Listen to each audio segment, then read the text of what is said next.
숫자 하나가 세상을 떠들썩하게 만들었습니다. 57조 원. 불과 3개월, 단 한 분기 동안 삼성전자가 벌어들인 영업이익입니다.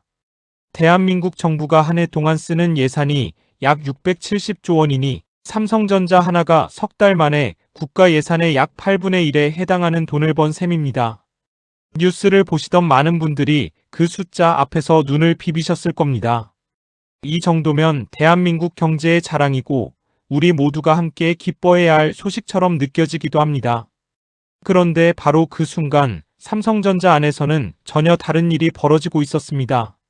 4만 명에 가까운 직원들이 경기도 평택공장 앞에 모여 주먹을 쥐었습니다. 회사가 역대 최대 실적을 발표한 지 얼마 지나지 않아서였습니다. 이분들은 왜 웃지 않았을까요? 회사가 그토록 많은 돈을 벌었는데 왜 그 안에서 일하는 사람들은 오히려 더 단단히 뭉쳐거리로 나섰을까요?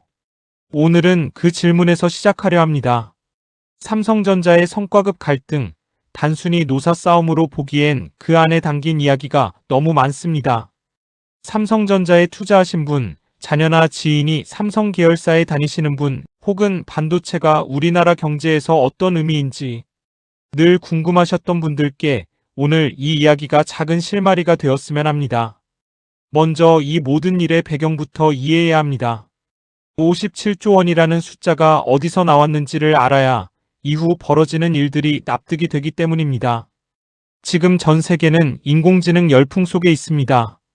챗GPT 같은 인공지능 서비스가 빠르게 퍼지면서 이 서비스들을 돌리기 위한 거대한 컴퓨터 서버가 전 세계 곳곳에 쏟아지듯 지어지고 있습니다. 그 서버의 핵심 부품이 바로 반도체, 특히 고성능 메모리 반도체입니다.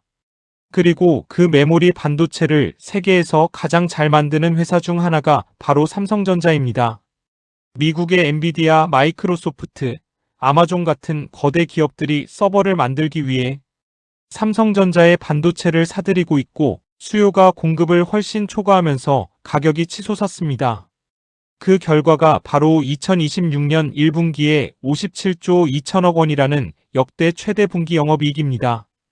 연간으로 환산하면 200조 원을 훌쩍 넘을 수 있다는 전망도 나왔습니다. 이분들의 이야기를 들어보면 이 실적의 대부분은 반도체 사업을 맡은 부서, 즉 DS 부문에서 나왔습니다. 1분기 영업이익 57조 원 중 53조 원 이상이 바로 이 반도체 부문에서 나왔다고 합니다. 반도체 공장에서 밤낮으로 교대 근무를 하고 24시간 설비를 돌리며 고도의 기술 작업을 이어온 직원들의 손에서 나온 숫자입니다. 여기서 잠깐 어르신들께 한 가지 여쭤보고 싶습니다. 만약 내가 일하는 가게가 올해 역대 최고 매출을 올렸다면 그 기쁨을 함께 나누고 싶다는 마음이 드는 것, 너무나 자연스러운 인간의 감정 아닐까요? 이 감정에서 갈등은 시작됩니다. 실제로 이와 비슷한 상황을 직접 겪은 분이 있습니다. 경기도 화성에 사는 정민주님은 올해 58세로 삼성전자 반도체 공장에서 20년 넘게 설비 관리 업무를 해온 베테랑입니다. 새벽 교대 근무도 마다하지 않았고 회사가 어렵던 시절에도 성실하게 자리를 지켜온 분입니다. 2023년 반도체 불황 때는 성과급이 거의 없었습니다. 회사가 적자를 냈으니 이해는 했습니다. 그러나 2026년 1분기 회사가 역대 최대 실적을 발표하던 날 그분은 자신의 월급 명세서를 들여다보다 멈칫했습니다.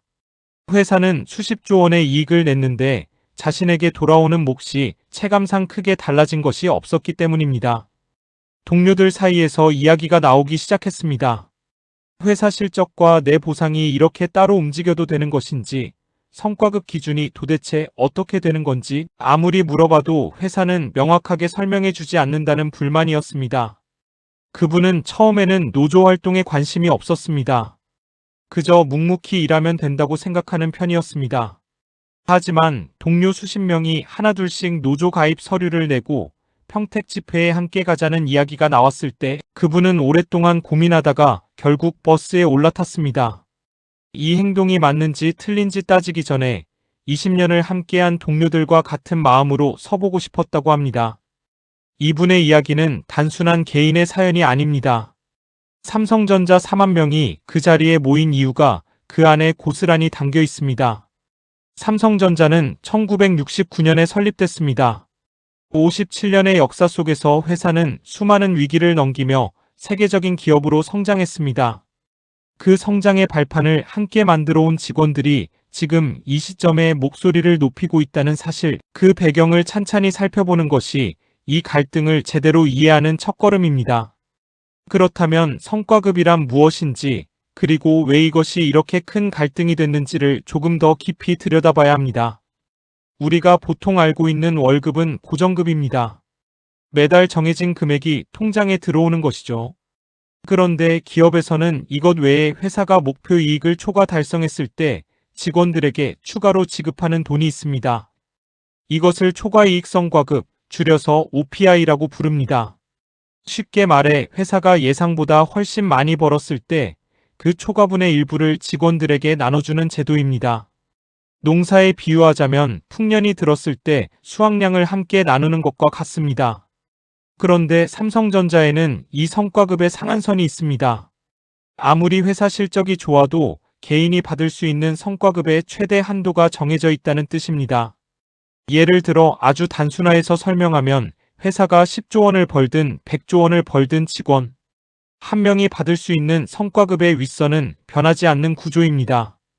경쟁사인 SK하이닉스는 이 상한선이 없습니다. 실적이 좋으면 좋을수록 직원들이 받는 몫도 함께 올라가는 구조입니다. 이 차이가 삼성전자 직원들 사이에서 오랫동안 불만으로 쌓여왔습니다. 노조는 여기에 더해 성과급 산정 기준 자체가 불투명하다고 주장합니다. 회사가 얼마를 벌었을 때 얼마를 주겠다는 기준이 직원들에게 명확하게 공개되지 않는다는 겁니다. 같은 부서에서 같은 일을 해도 받는 금액이 다를 수 있고 왜 그런지 설명을 들을 방법이 없다는 불만이었습니다. 이런 불투명함이 쌓이고 쌓여서 이번 갈등의 도화선이 된 것입니다. 서울 송파구에 사는 이순자님은 올해 71세입니다. 두 아들이 있는데 큰아들이 삼성전자 반도체 부문에서 일한 지 15년이 됐습니다. 이분은 아들이 회사에 입사하던 날을 지금도 선명하게 기억하고 있습니다. 가족 모두가 얼마나 기뻐했는지를요. 대한민국 최고 기업에 들어간 아들이 자랑스러웠고 노후 걱정은 없겠다 싶었습니다. 그런데 몇 달 전부터 아들이 퇴근 후 말수가 줄었습니다. 밥을 먹으면서도 휴대폰을 들여다보는 시간이 길어졌고 무언가 골똘히 생각하는 표정이 자주 보였습니다. 어느 날 저녁 이분이 조심스럽게 물었습니다. 회사에 무슨 일이 있냐고. 아들은 잠시 망설이다 이야기를 꺼냈습니다. 회사가 역대 최대 실적을 냈다는 뉴스를 보면서 동료들끼리 성과급 이야기를 나눴는데 기준이 어떻게 되는 건지 아무도 정확히 모른다고 했습니다. 성과급이 얼마가 될지 예측도 안 되고 왜 이런 계산이 나왔는지 회사에서 제대로 설명을 해준 적이 없다고 했습니다. 이분은 그날 밤 잠을 이루기 어려웠습니다. 아들이 불만을 품고 있다는 사실 자체도 걱정됐지만 그 불만이 왜 생겼는지를 이해하고 나니 마음이 더 복잡해졌습니다. 50년 전 공장에서 일하던 시절 사장님이 잘 됐다고 떡을 돌리던 기억이 문득 떠올랐습니다. 그때는 그게 당연한 인심이었는데 왜 지금은 그게 이렇게 어려운 일이 됐는지 이분은 이해하기가 어려웠습니다. 성과급 문제는 단순히 돈 이야기가 아닙니다. 일한 만큼 인정받고 싶다는 사람의 기본적인 마음, 그리고 회사와 직원 사이의 신뢰에 관한 이야기입니다. 그 신뢰가 흔들릴 때 어떤 일이 벌어지는지 지금 삼성전자가 그 현장에 있습니다. 이제 4만 명이 평택 공장 앞에 모인 그날로 가보겠습니다. 2026년 봄 삼성전자 노동조합은 쟁이행위 찬반 투표를 실시했습니다. 투표 결과 93.1%의 조합원이 파업에 찬성했습니다. 10명 중 9명 이상이 손을 든 것입니다. 이후 경기도 평택 삼성전자 사업장 앞에서 4만여 명이 모이는 대규모 결의대회가 열렸습니다. 이 회사의 전체 국내 임직원이 약 12만 명임을 감안하면 그중 3분의 1에 해당하는 인원이 한자리에 모인 것입니다. 그분들은 구체적인 요구를 들고 나왔습니다. 핵심은 두 가지였습니다. 첫째, 연간 영업이익의 15%를 성과급 재원으로 활용하라. 둘째, 성과급 상한선을 없애라. 노조가 제시한 계산은 이렇습니다. 삼성전자의 2026년 연간 영업이익이 270조 원에 달할 것으로 예상되는데 그 15%면 약 40조 5천억 원입니다. 이것이 성과급 재원이 돼야 한다는 주장입니다. 이 주장을 들으면 어떤 분들은 눈이 휘둥그레지실 겁니다. 40조 원을 성과급으로 달라고요? 하지만 이 숫자의 의미를 좀 더 차분히 들여다볼 필요가 있습니다. 이것은 직원 한 명이 40조를 가져가겠다는 것이 아니라 조합원 전체가 나눠 가질 재원으로 그 규모를 만들어야 한다는 요구입니다. 경쟁사인 SK하이닉스와의 처우 격차를 줄이고 실적과 보상이 함께 움직이는 구조를 만들어 달라는 메시지입니다. 노조는 또 하나의 강수를 두었습니다. 5월 21일부터 6월 7일까지 18일간 총파업을 선언한 것입니다. 이것이 현실이 된다면 2024년 7월에 있었던 25일간의 파업에 이어 삼성전자 역사상 두 번째 총파업이 됩니다. 인천 서구에 사는 한덕수님은 올해 68세입니다. 30년 가까이 은행에서 일하다 퇴직한 후 지금은 삼성전자 주식을 꾸준히 모아온 개인 투자자입니다. 퇴직금의 일부와 노후 자금을 삼성전자 주식에 넣어뒀고 배당금을 생활비에 보태고 있습니다. 이분은 뉴스에서 삼성전자가 역대 최대 실적을 냈다는 소식을 들었을 때 정말 기뻤다고 합니다. 오랫동안 기다려온 보람이 있는 것 같았습니다. 그런데 며칠 후 이번에는 4만 명 파업결의 소식이 들려왔습니다. 주가가 출렁였습니다. 이분은 속이 울렁거렸습니다. 파업이 길어지면 생산이 멈추고 생산이 멈추면 납품계약에 문제가 생기고 그러면 결국 주가와 배당에도 영향이 갈 수 있다는 걱정이 밀려왔습니다. 그렇다고 일하는 직원들의 마음도 전혀 이해 못하는 것은 아니었습니다. 은행에서 일하던 시절 본점 실적이 좋다는 발표가 나와도 내 월급 봉투는 그대로였던 적이 한두 번이 아니었습니다. 그 허탈함이 어떤 건지 몸으로 알고 있기 때문입니다. 이분은 누가 맞고 틀린지를 따지기보다 이 갈등이 하루빨리 좋은 방향으로 해결됐으면 하는 마음뿐이라고 했습니다. 어르신들, 이 상황이 혹시 우리 주변의 어떤 장면들을 떠올리게 하지는 않으시나요? 열심히 일한 사람이 정당하게 인정받는 것, 그리고 회사가 성장한 만큼 함께 성장하는 것, 그 당연해 보이는 것을 이루기 위한 싸움이 지금 대한민국 최고의 기업 안에서도 벌어지고 있다는 사실이 참 묵직하게 다가옵니다. 이번에는 회사 측의 이야기를 들어볼 차례입니다. 삼성전자는 노조의 요구에 대해 공식적으로 몇 가지 입장을 내놨습니다. 우선 초과 이익성과급은 임금이 아니기 때문에 파업의 대상이 될 수 없다고 주장합니다. 대법원 판결도 이 점을 인정했다는 것이 회사의 논거입니다. 쉽게 말해 성과급은 법적으로 임금의 범주에 포함되지 않으므로 노사협상 테이블에 올릴 수 있는 사안이 아니라는 뜻입니다. 또한 성과급 상한선을 없애는 것은 연구개발과 미래 사업을 위한 재원 확보에 심각한 차질을 줄 수 있다고 했습니다. 반도체 산업은 지금 당장 벌어들이는 돈만큼이나 미래를 위해 투자하는 돈도 중요합니다. 설비 하나를 짓는데 수십조 원이 들고 기술 개발에 투자하지 않으면 5년, 10년 후에 경쟁력을 잃을 수 있다는 것이 회사의 설명입니다. 반도체 산업에는 또 하나의 중요한 특성이 있습니다. 바로 사이클의 굴곡이 매우 심하다는 점입니다.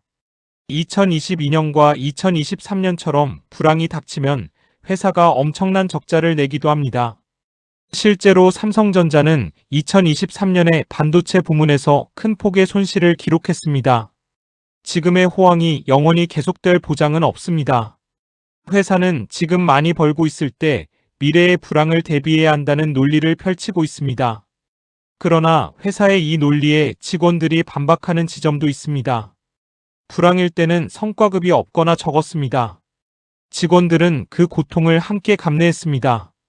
그러면 호황일 때는 함께 누릴 수 있어야 하는 것 아니냐는 것입니다. 불황은 같이 버티면서 호황의 과실은 회사가 혼자 챙기는 구조라면 직원들의 사기와 충성도는 어떻게 될까요? 부산 해운대에 사는 조영희님은 올해 65세입니다. 세 자녀를 모두 대학까지 공부시키고 지금은 남편과 조용히 노후를 보내고 있습니다.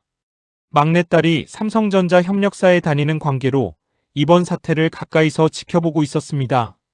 딸에게 들은 이야기를 정리해보면 대기업과 협력사 사이의 관계도 이번 갈등과 맞닿아 있었습니다.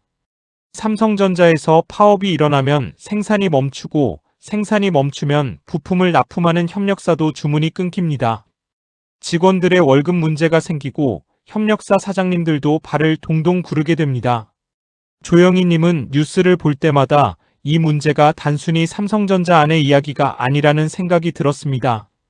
삼성전자 하나가 흔들리면 그 주변의 수많은 회사들과 거기서 일하는 사람들이 함께 흔들린다는 것을 실감했습니다.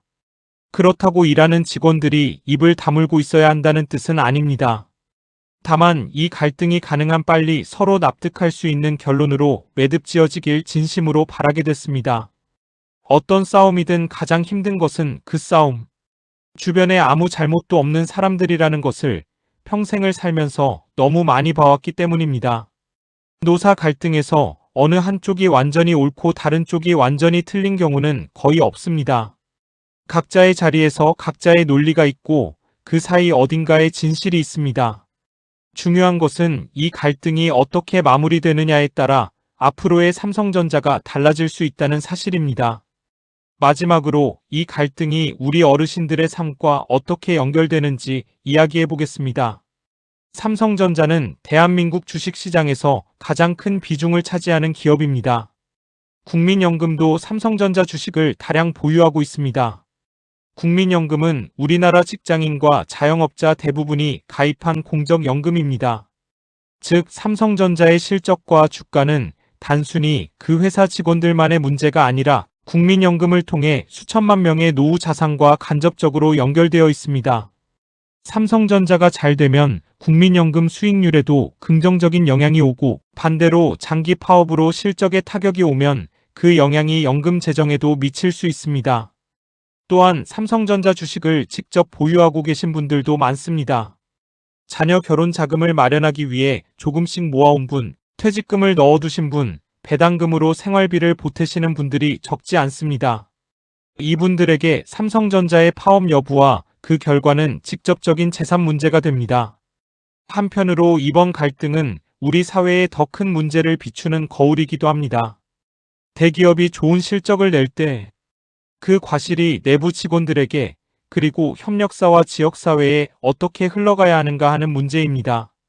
이것은 단순히 삼성전자만의 이야기가 아니라 대한민국의 많은 대기업이 안고 있는 공통된 과제입니다.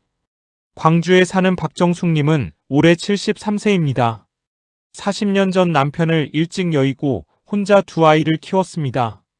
자식들도 이제 중년이 됐고 작은 아들은 삼성전자 납품 협력사에서 10년째 일하고 있습니다. 이번 뉴스를 접했을 때 이분은 처음에는 걱정부터 앞섰습니다. 삼성전자가 파업을 하면 아들 회사 납품이 끊기는 것은 아닌지, 그러면 아들 월급은 어떻게 되는지 걱정이 됐습니다. 그러나 이분은 한편으로는 노조에 대해 무조건 나쁘게 볼 수는 없다는 생각도 들었습니다. 젊은 시절 방직 공장에서 일하던 자신의 모습이 겹쳐 보였기 때문입니다. 그때도 정당한 대우를 요구하는 것이 왜 그렇게 어려웠는지 목소리 한번 내지 못하고 그냥 참았던 기억이 생생했습니다. 그래서 이분은 이번 사태를 보면서 어느 편을 들기보다 빨리 서로 대화해서 합의를 이뤄내길 바라는 마음이 컸습니다.